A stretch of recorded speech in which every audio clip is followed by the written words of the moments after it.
It just gets bad in here, man. I just don't want to be here no more. I pray to God just. I'm just tired of you guys talking about me and just always talking shit. You guys just don't even know how to just leave me alone. I'm just so tired. Amigo, não tem problema, amigo. Amigo, eu não tenho problema, amigo. Hold on, P, man. Sorry.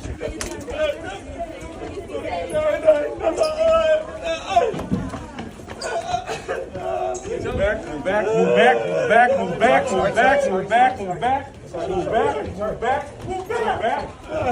Out the way, bros. Out the way. You're gonna get knocked down. Move.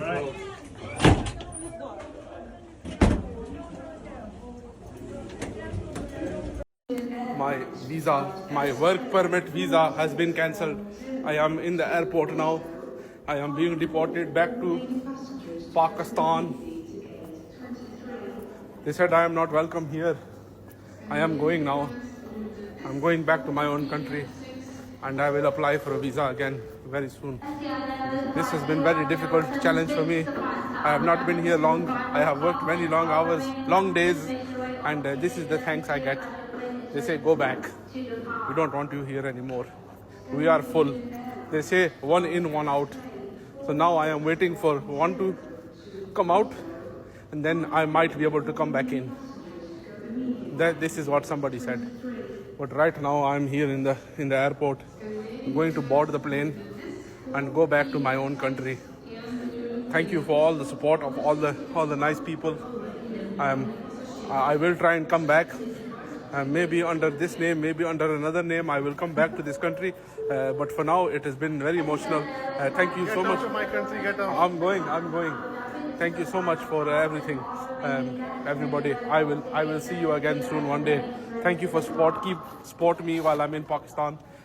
Maybe I don't go Pakistan. Maybe I catch flight to another country. Who knows? Many months after I got deported, I spent 3 days in jail in El Salvador. That was horrible, man.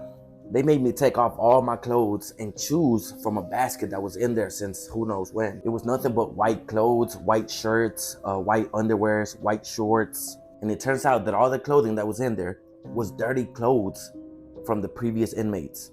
They make you take off everything. I had my hair in a bun. I couldn't even bring my colita with me. So once you change into the all white clothes, they make you walk through like a hallway where there's cells right next to each other. So they put me in a cell with like about 11 other inmates, and about 3 of them ganged up on me. One of them looked big as shit. What you here for?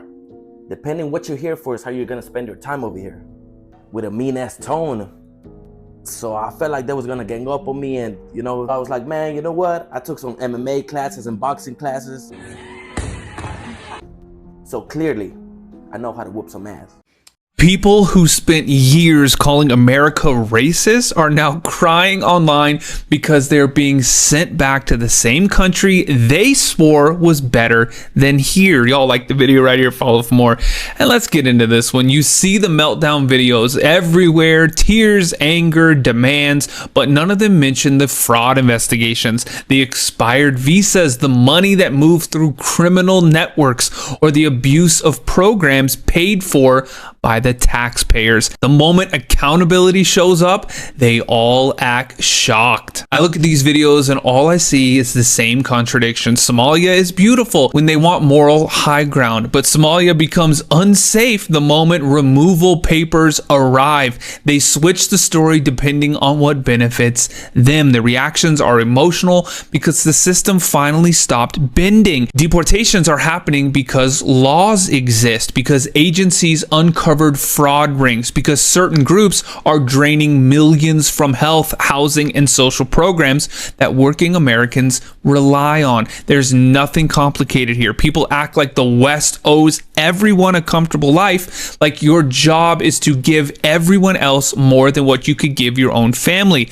And that is not how a country works. You cannot build a healthy society by subsidizing the failure of another one. And while all this is going on, the people who should be be rebuilding Somalia, protecting Somalia, and modernizing Somalia are here demanding benefits. Their own country loses the adults who should be leading it. But Americans care about Americans who can't afford homes. They care about the people being pushed out of work by cheap labor. They care about a safe country. You know, I think what hurt me the most? I spent $4 million to do a course. A course where no qualify if you do nothing nowhere else. And just as me graduate and settle down, the Canadian government write and give me notice to leave Canada in 24 hours. And because we couldn't get a plane ticket in such a short time, and we couldn't reach to the people them a response for you. The shelter, whatever the people them name, the Jamaican Association people them come and them pick us up and then deported us. They have us, carry us, go and lock us up and deported us in less than 24 hours and keep back all of our things and our money. My name is Danny. I was deported after 23 years of living in the U.S. My name is Carlos. I relocated, self-deported, whatever term you want to use, back to Mexico after living in the U.S. for 23 years. You know, the funny part is we both went to the United States in 2001, crossed the border illegally, lived in the U.S. for 23 years, and now we're back in Mexico, in Puerto Vallarta, Jalisco. Y'all, I got deported 3 days ago. I'm back now, but y'all can't tell nobody y'all see me. So listen, y'all, let me tell y'all so y'all don't get deported. 3 days ago, I'm walking in a 7-Eleven.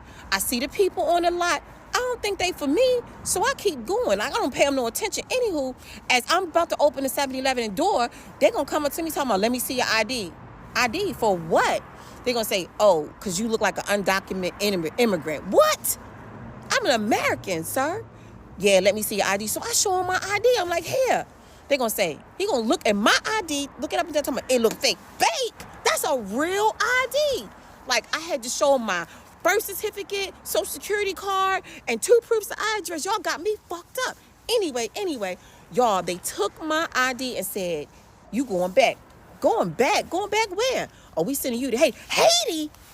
What? I said, y'all can't send me to Haiti, sir. Them people black as shit and they do voodoo.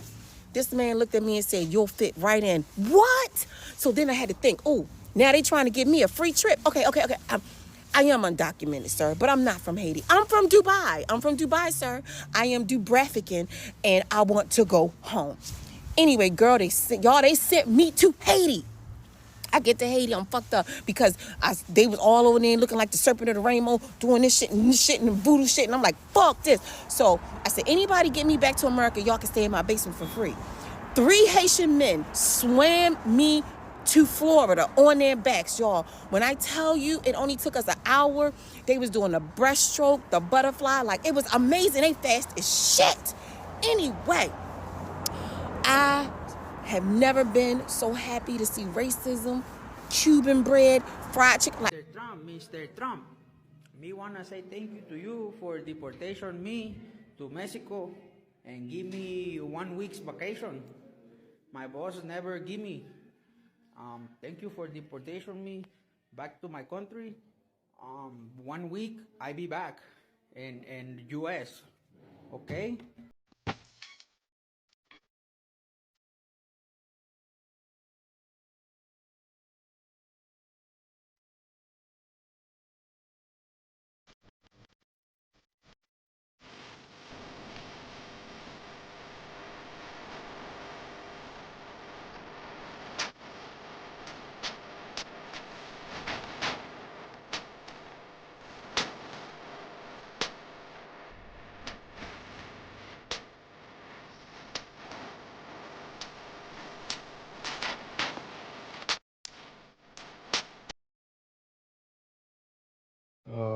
I don't know how to begin this video.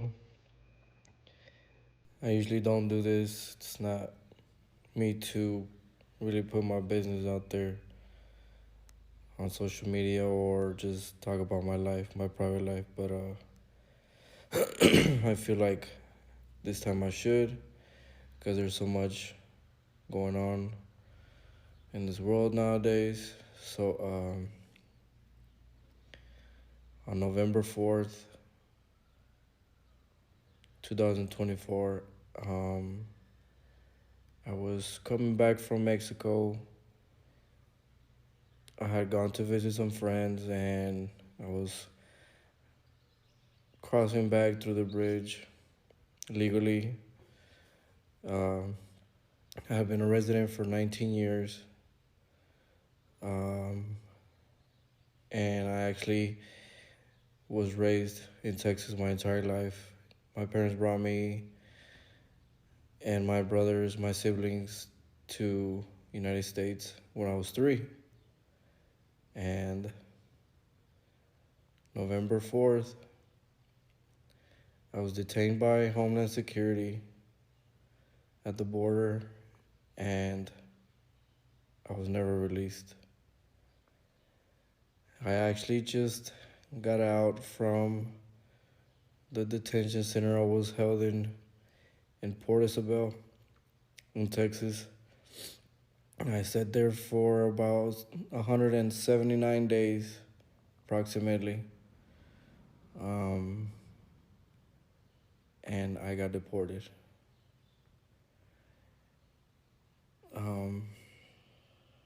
I can't really answer why they detained me. It took about 2 months for them to give me any paperwork telling me why I got detained, why I was getting threatened to get deported, etc. I went through several lawyers because the first 2 I paid a couple of $100, and they took my money, and I never heard from them again. But after my family helped me get a hold of a good lawyer, I fought and fought and fought, and ICE and Homeland Security never bent. They told me I wasn't eligible to be in that country anymore when I have never had any felonies, I've never hurt nobody, I've never been to prison, and all I've done was work my entire life. Since I was 17, I worked, never stopped, not a single day. I worked as a blue-collar boy. Once I hit the age of 19, I was eligible to work, and I started working and paying taxes, and I had children. I have 4 children from the age of 18 all the way down to 1, and I lost my children.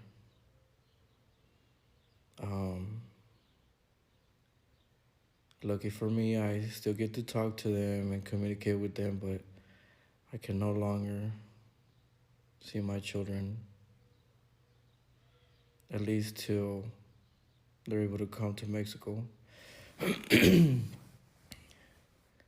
I don't know how this could have happened. Of course, the administrations that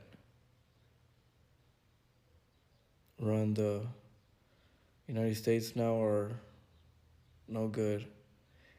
They say so much about wanting to make it a safer country and getting rid of criminals and killers and, people that break the law heavily. And in the 6 months I was detained, I met so many guys that were detained and being threatened and that got deported just because we were not U.S. citizens or born citizens in the United States.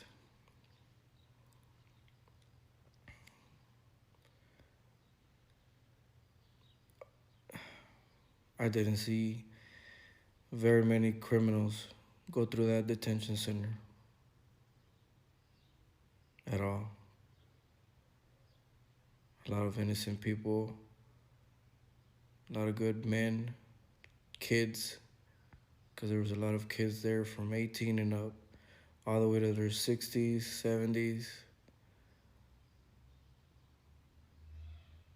And I'm blessed to have family that have my back, but I lost what I love dearly the most. It's my kids, my lifestyle, my family. So yeah, that's what's going on.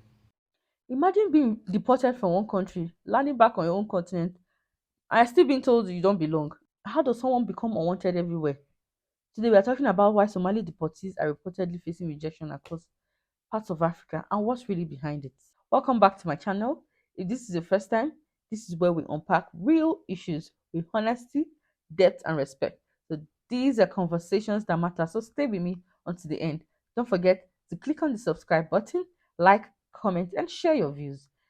Quick disclaimer, this video is for commentary and informational purpose only. It is not meant to stereotype, attack, or generalize any community or country.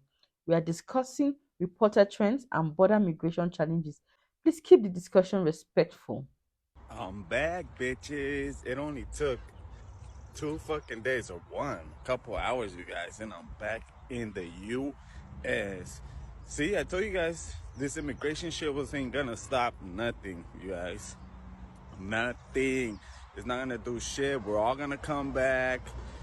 Nothing's gonna happen. I'm just waiting for my ride now, but you guys, I'm back. And I don't give a fuck what y'all think. If y'all wanna hate me, but shit. I'm back in the US. I can smell the chicken nuggets, the hamburgers. I just gotta watch out for ICE around this parking lot because those motherfuckers be hiding, but we back in the motherfucking States, you guys. Y'all better not fucking report my fucking account, you motherfuckers, because then ICE will find me. But yeah, I'm out here chilling, you guys. I'm here waiting for my motherfucker. If you're kicking out Somalis, you have to kick out everyone else. Like, I'm gonna be honest, I'm speaking for all of my African brothers and sisters. If you kick Somalis out, you have to kick all of them out. What in the Somalian Edgar is that? All of us, we all leave together. Because if you kick us out, you have to kick everyone else. I'm gonna be honest. Wow, since you're gonna be so honest, I applaud you. Vámonos. So what's going on? Across parts of Africa, Somali deportees are reportedly facing suspicion, delays at border, limited support, and in some cases, outright rejection. But why? First, security fears. Because of the past extremist activities linked to Somali-based groups, some governments automatically associate Somalis' arrival with potential risks. And even though most deportees are simply workers, students, or families trying to survive, fear often drives policy faster than facts. And we know that. Secondly, we have economic pressure. Let's be honest.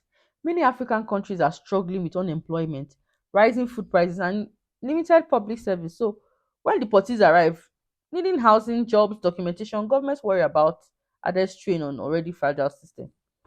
So, you don't blame them, even if it creates humanitarian consequences. But here's the part that hits hardest. Some deportees barely know Somalia. See, some grew up abroad, some have no homes to return to. So, when they are rejected in transit countries or face stigma back home, they feel trapped in a circle, not fully accepted anywhere, and that's the bigger issue. Thirdly, politics and public perception. Migration has become so sensitive, it's such a sensitive topic that leaders want to appear strong on border control, and sometimes rejecting deportees become a political statement. This isn't just about Somali. This isn't just about Somalis. It's about how Africa handles displacement, reintegration, and dignity. Because if deportation happens without proper planning, support systems, and regional cooperation, we are not solving migration. We are simply recycling instability. Credit goes to the original reporters and creators who continue to shed light on this issue. And last night, the man that attacked me was specifically upset that Trump's order to deport Somalis was not yielding enough deportations of Somalis.